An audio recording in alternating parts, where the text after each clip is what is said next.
तमाम राज्यों के किसान नेताओं ने कहा अब हमें आवश्यकता है कि कौन मोदी का साथ छोड़ेगा और सड़क पाएगा। तब तेजा जी का भक्त हनुमान बेनीवाल मोदी की सत्ता को ठोकर मार के सड़कों पर लड़ने के लिए आपके बीच आया। जब सेना को ठेके पे दिया, उसका विरोध भी अगर किसी व्यक्ति ने किया तो आपके सांसद ने किया, आपके विधायक ने किया। मैं आज जो कुछ भी हूं उसमें दवा गांव का खेमचल विधानसभा क्षेत्र का बहुत बड़ा योगदान है। मैं आज इस मुकाम पर हूं, आज जो संघर्ष की ताकत आप लोगों ने मुझे दी है, इसमें माताओं बहनों का आपका सबका सहयोग है। कई बार परिस्थितियां ऐसी होती है, हम रोज चुनाव लड़ते हैं। मैंने कई नेताओं को देखा, वो कहते हैं इस गांव में तो वोट कम आए, ज्यादा है, मैं काम क्यों करूं। और मुझे आप उल्टा ये देखोगे कि मैं कभी नहीं पूछता कि वोट आए कि नहीं आए, कितना है, अब की बार कम है तो अगली बार ज्यादा आ जाएंगे, अब की बार और ज्यादा, क्योंकि हमारे को रोज आपसे भी लड़ना है, रोज आपसे भी कहना है। मुझे तो आप मेरे नाम से पंचायत वोट भी डाल गए, एक झंडा जो दिया आपको पार्टी बनाई राजस्थान के अंदर, ये सौभाग्य मुझे प्राप्त हुआ। और हम तो सौभाग्यशाली हैं कि तेजा जी महाराज भी नागौर के अंदर अवतार लिया, सती जी महाराज भी हमारे फिरोजपुरा किसान की बेटी है, ये किसान के बेटे हैं। ये संतों की धरती है नागौर, और संतों की धरती में मैं इतना ही विश्वास आपको दिलाता हूं कि गाय की जो बात आज लोग करते हैं राजनीतिक पार्टियां, लेकिन हमने तो 1000 साल पहले गाय को बचाने के लिए तेजा जी ने बलिदान दे दिया था, लड़ाई लड़ी गायों को वापस लेकर आई, बूढ़ी की गायों को बचाने के लिए। हमारे यहाँ बहुत बड़े योद्धा, संत और मजबूत लोग अवतरित हुई धरती। दुर्भाग्य से इतिहास नहीं लिखा गया, हमारे लोगों का इतिहास नहीं लिखा गया, जो बिल्कुल ही कुछ नहीं थे उनका इतिहास लिख के लंबा चौड़ा पढ़ने के लिए छोड़ दिया हमारे पास राजस्थान और देश के अंदर। तो भाइयों, इतिहास लिखने के लिए सरकारें चाहिए। हमारी सरकार बनी नहीं राजस्थान के अंदर। देश में भी अगर कोई सरकार में रहे तो कोई 5 दिन रहे, 8 दिन रहे, घर आ गए वापिस। कौन से बजट पेश किए हम लोगों ने। तो ये दुर्भाग्य किसान कौम का रहा। हमें आवश्यकता कि देश की सत्ता पे, प्रदेश की सत्ता पे कब्जा कैसे करें। मैंने प्रयास किया, मेरे से पहले प्रयास नहीं किया। नेता बहुत बड़े बड़े जिले के हुए राजस्थान, वो कहते भी हैं कि हमने ये किया वो किया, लेकिन पार्टी बना के लड़ाई नहीं लड़ी। तो यूपी हरियाणा का झंडा और उनकी नेताओं की फोटो लगा के जयकारे लगाते। एक व्यक्ति ने शुरुआत करी और राजस्थान और देश के जवानों को एक छत के नीचे लेकर, एक नारे के नीचे लाया। तेजा जी के जयकारे के साथ धौलपुर से बाड़मेर और डूंगरपुर से गंगानगर, हरियाणा यूपी तक के बच्चे जैसे ही तेजा जी का जयकारा लगाकर समझ जाते कि किसान कौम आ गई है। तेजा जी के जयकारे के साथ इकट्ठे हो जाते हैं, हर जगह अन्याय के खिलाफ, अत्याचार के खिलाफ लड़ाई लड़ते हैं। आपने मुझे 20 साल लड़ते हुए देखा। लोग तो सत्ता के लिए क्या क्या नहीं कर देते, भाई भाई को मार देता सत्ता के लिए। आपने इतिहास पढ़ा नहीं पढ़ा। और मेरे साथ तो ये बातें बीती है, जिनको मैंने तैयार किया। ये जो गाड़ी है 177 है, इसमें राजस्थान के अंदर 200 लोग मुझे छोड़ के भागे, जो मेरी गाड़ी के अंदर बैठ गए, जिनके मैं छापे बंधवाता था। इनके भी बंधाओ, इनके भी बंधाओ, इनके बंधाओ, इनके बंधाओ। छापे भी ले गए और मैंने सामना भी कर लिया और धराशायी भी हो गए। मुझे नहीं आ रहा, क्योंकि आप सबका आशीर्वाद मेरे साथ है। दुर्भाग्य इस बात है कि हम जिनको भी तैयार करते हैं, अभी जो ये बात सती जी महाराज ने कही, गुरु जी ने कही, इस बात का अर्थ आप लेके देखो। आप यहाँ से सुन के चले जाओ, भूल उसका कोई औचित्य नहीं। मतलब आज ये समाज और संस्कृति अगर जिंदा है, वो लोक देवताओं को क्यों याद करते हैं? तो उन्होंने लड़ाई लड़ी थी, इसलिए हम कहते हैं तेजा जी महाराज हमारी जाति के थे। कहते नहीं कहते, सारे सारे। आप भी कहते हो हनुमान हमारा भाई है, वो किसान का बेटा है, नागौर का है, शिवचर का। आप मेरे ऊपर वो करते हो। हम भी तो इंसान हैं, हमें भी तो लगता है जब हमें कोई छोड़ के भाग जाता है, जो कुछ भी नहीं होता उसको खड़ा करते हैं, और खड़ा करने के बाद कोई झपट्टा मारता है। तकलीफ तो होती नहीं होती, आखिर इंसान हम लोग भी, लेकिन फर्क कुछ भी नहीं पड़ता। मैं तो बहुत सी लड़ाइयां लड़ी, बढ़ता गया आगे। वसुंधरा जी जिनके नाम फोटो खिंचाने लोग भागते हैं, यही वसुंधरा जी है। मोदी जिसके नाम से लोग भागते, मोदी का सामना किया, मोदी को पीछे कर दिया। तो हनुमान बेनीवाल पे किसान कौम की कृपा है, वीर तेजा जी का आशीर्वाद है। कोई ये सोचे कि 18% कमीशन लेके और चोरी चकारी करके मेरा मुकाबला कर, वो दिमाग से निकाल दे। सारी बातें हो सकता है कि कई बार छोटे बड़े समीकरण बन जाते हैं, उससे ये थोड़ी हनुमान कमजोर पड़ गया। हनुमान तो ताकतवर है। राजस्थान में 10 लाख वोट दिए नाम से, तमाम जगह चुनाव लड़ाए, चुनाव एमपी का खुल जाएगा 4 तारीख को, मेरे हिसाब से ठीक रहेगा। उसके बाद फिर चुनाव आ जाएगा, आप अगर हिम्मत रखोगे तो और ठीक रहेगा।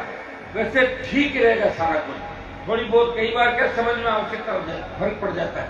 कई बार ये होता है कि मुनीम को सेठ जी बाहर चले जाते हैं, मुनीम को चाबी दे देते हैं, तो मुनीम मालिक बनने का प्रयास करता है और जब लोगों को समझ में नहीं आता तो कई बार 6-8 महीने के लिए मालिक बन सकता है, लेकिन पूरा नहीं, जैसे ही सेठ आएगा लात देकर भगा देगा। तो ये हालात कई जगह बने हुए, आप चिंता नहीं करें, यही घोड़े हुए यही मैदान है, तैयार हो जाओ सारे। आपको बिल्कुल चिंता करने की आवश्यकता नहीं। हनुमान बेनीवाल के घर के दरवाजे आप सबके लिए खुले, 36 कौम के लिए खुले। मुझे दुख होता है इस बात का, इसलिए मैं कह रहा हूं, हम जिनको तैयार करते हैं अगर वो दुश्मनों के साथ जाके बैठ जाते हैं और वहां भी 1 नंबर 2 नंबर में उनको कोई नहीं बिठाता, कैंटीन में बिठाते हैं 500 मीटर दूर, जूतों की जगह बिठाते हैं, फिर भी अपमानित होते हैं और अपमानित होकर फिर आएंगे कहाँ, लौट के जाएंगे कहाँ, वापिस इधर ही आना। आज तक तो कोई छोड़ के गया मैंने देखा नहीं लड़ता हुआ। ये सारे जो कुचेरा वाले बड़ी बड़ी बातें कर रहे हैं, ज्योति जी को मैं ही लाया था 9 के अंदर, रिजपाल के बेटे को भी जिताया और हरिंदर मिर्जा को नागौर, तीनों को जिताया कि नहीं जिताया? मैं तो हुई मेरी जगह छोड़ के कहां गया? पार्टी मेरी है, मुझे लगा मोदी का साथ छोड़ दिया, आपने कहा कांग्रेस से करो इलाज, कर लिया कांग्रेस से। कांग्रेस को ही फायदा हो गया राजस्थान में, एक खाता नहीं खुलता, नागौर में जीत जाएगी और इन बच्चों की वजह से 5, 7, 8 सीट और आ जाएगी कांग्रेस पार्टी की। कांग्रेस थोड़ी जीत रही है, राष्ट्रीय लोकतांत्रिक पार्टी के नौजवानों की मुकार से इस राजस्थान में रास्ता खुल रहा है, सती जी महाराज के आशीर्वाद से रास्ता खुल रहा है। और एक गलतफहमी के शिकार लोग हैं, सही है, कई बार स्थितियां हो जाती है, वो मैं कहना नहीं चाहता। लोगों को गलतफहमी एक ऐसा कीटाणु है कि भाइयों को लड़ा देते हैं। देखो जो भाई कुंवारे होते हैं, एक रहते हैं, जैसी शादी होती है अलग अलग घरों से, जब घर में आती देरानी जेठानी, वो सगे भाइयों का झगड़ा कराती है, माँ बाप को अलग बिठा देती है। ये तो परंपराएं सच करती है, गलतफहमी हो जाती है लोगों के, लेकिन गलतफहमी निकलती भी जल्दी है। निकालता कौन है? आप लोग, वोट की ताकत से। लोग कहते थे ना हनुमान जी को हमने एमएलए एमपी बनाया, क्या हुआ? सामने लड़की बना लिया क्या? मुझे मतलब वापिस बन गया, बना के बना तो गलतफहमी निकल गई और निकल जाएगी। आगे चुनाव हो रहा है, देख लेंगे। ये तो पार्टी बना के लड़ा हूं, लोग तो पार्टी का टिकट लेके करते हैं, लड़ो पार्टी बना के मेरे सामने। ज्योति मेहता कह रही मैं हनुमान को चुनौती दे रही हूं, तो चुनौती तो मैं जब मानू कि ज्योति नई पार्टी बनाए, आरएलपी जैसी कोई और नाम बना, उसका किसान नाथुराम जी के नाम से बना जाए, और फिर मैं भी बिना गठबंधन लड़ूं और वो भी मेरे सामने लड़े, तब मुझे हराए, तब मैं मानूंगा। ऐसे कह देंगे मैं चुनौती दे रही हूं, तो चिन्ह पकड़ के कोई चुनौती ले ले, तो कांग्रेस का झंडा पकड़ ले, बीजेपी का झंडा पकड़ ले। तो झंडे पकड़ने से चुनौतियां नहीं होती, चुनौतियां अलग तरीके की होती है। और मैंने चुनौतियां स्वीकार करी है। मैंने वसुंधरा को कहा था मैं भारतीय जनता पार्टी के विधायक बनाऊं, मुझे शर्म आती है, मैं वापिस जाऊंगा। मैं आया आपके बीच, आप निर्दलीय जिताया, पार्टी बनाई, संदेश दिया, देश में लड़ा, प्रदेश में लड़ा, और कभी मेरे घर पे कोई व्यक्ति आया तो उसकी जाति नहीं पूछी, उसका काम करने का प्रयास किया। अपने लोगों को तकलीफ होती है, हम लड़ते जा रहे हैं, किसी को खड़ा करना चाहते हैं, सब जगह मैं थोड़ी लड़ूंगा, मैं तो फ्यूचर ही लड़ा। मैं चाहूंगा और भी विधायक बनाऊं, एमपी बनाऊं, लेकिन मैं बनाऊं उससे पहले ही भाग जाते छोड़ के, तो तकलीफ होती है आदमी को। जैसे सतीश जी ने बताया कि गाय माता को भी तकलीफ होती है, पशु को भी तकलीफ होती है, हर तरीके की, तो इंसान को भी तकलीफ होती है। अब हम जिस कौम किसान की बात करते हैं और अंदर अपने लड़ने की मादा नहीं, ताकत नहीं, और बातें करें, अपना होल्ड करें, मैं उसको ये कर दूं, वो कर दूं, क्या कर दूं, कुछ नहीं कर पाओगे। ये मैंने देखा बड़े बड़े लोगों को, सुबह शाम लोगों के घरों पे जाना, वहां से काम करवाना और बाहर आकर कहना कि मैंने ये किया, वो चलता नहीं। लड़ाई लड़ने में बहुत जोर आता है, और मैंने वास्तविक लड़ाई लड़ी, पारिवारिक भी आपने देखा होगा, आर्थिक तंगी से जूझते हुए देखा, आपने हमेशा मुझे सहयोग दिया, लेकिन मैंने कभी आपकी कोई बात नकारी नहीं। अभी मैं आया, बच्चों ने कहा कि गौशाला के अंदर हॉल का निर्माण करना है, ट्यूबवेल की बात तो चल पड़ी थी, बता रहे थे, तो मैंने कहा भाई कोई दिक्कत नहीं, आप तो मुझे बता देना जब ट्यूबवेल करानी हो, हाथों हाथ गाड़ी आ जाएगी, ट्यूबवेल खुदवा लेना, कोई और अगर करा रहा तो कोई दिक्कत नहीं, अपना भाई और करा तो करा लो पहले, और हॉल मैं बनवा दूंगा और भी करवाऊंगा। दवा नोखा आपकी अच्छी सड़क बनानी मेरे दिमाग में थी, मेरी जब चली गौशाला तो सारी रोडें मैंने बनाई थी, आप और भी सड़कें आपकी पूरी बन रही है, खींवसर में राजस्थान के अंदर सर्वाधिक अच्छी सड़कें राजस्थान में 18 फीट चौड़ी सड़कें चारों तरफ आप देखना। 3-4 महीने बाद सड़कों का जो जाल बिछेगा बिना टोल के, वो सबसे ज्यादा राजस्थान में खींवसर विधानसभा क्षेत्र में सबसे अच्छी सड़कें। प्रयास सरकार से लड़ रहा हूं, आप आगे लाने का प्रयास करना। भाइयों को लड़ाता नहीं आपस में।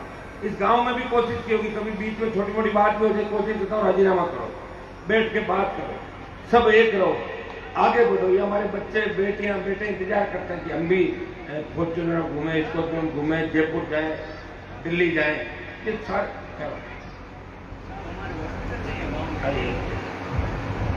तो ये सारे बच्चे जो वेट कर रहे हैं ऐसा जयपुर में पढ़े, दिल्ली में पढ़े कहां से? पहले तो हमें किसी ने बात बताई नहीं, अब बात भी बताएंगे, काम भी कराएंगे, सबको साथ लेके चलेंगे, आपको साथ रखेंगे। ये मैं आपको विश्वास दिलाता हूं। सर्व समाज को साथ लेके और नए खींवसर, नए नागौर का निर्माण करेंगे। हॉस्पिटल की बात बताई थी, उप स्वास्थ्य केंद्र है ना, बन गया ना उप स्वास्थ्य केंद्र शुरू करवा देंगे। काम तो आपने मेरे छोटे भाई को भी विधायक रखा, उसे भी प्रयास किया। जब मैं सांसद था, बाग लड़ रहा था, प्रयास वो भी करता था हर जगह, उपस्थिति देने का भी प्रयास किया हर जगह। और ये शुरुआत मैंने की थी 2008 में।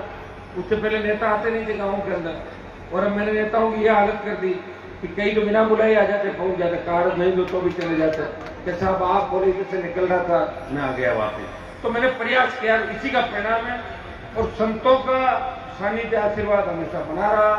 रेण महाराज साहब की कमी तो निश्चित रूप से किसान कौम को देश के अंदर खल रही, लेकिन ईश्वर के आगे किसी की नहीं चलती, आप इस बात को जानते हैं। लेकिन ये हमारे उत्तराधिकारी धीरे धीरे ये किसान के बेटे सारा मामला ठीक होगा। आने वाला समय आपका है, थोड़ा सा विचार करना। अगर गुस्सा करके भी जाओ तो ध्यान रखना कि कहीं अपनों को छोड़ के दुश्मन के पास मत चले जाना, इस बात का ध्यान रखना।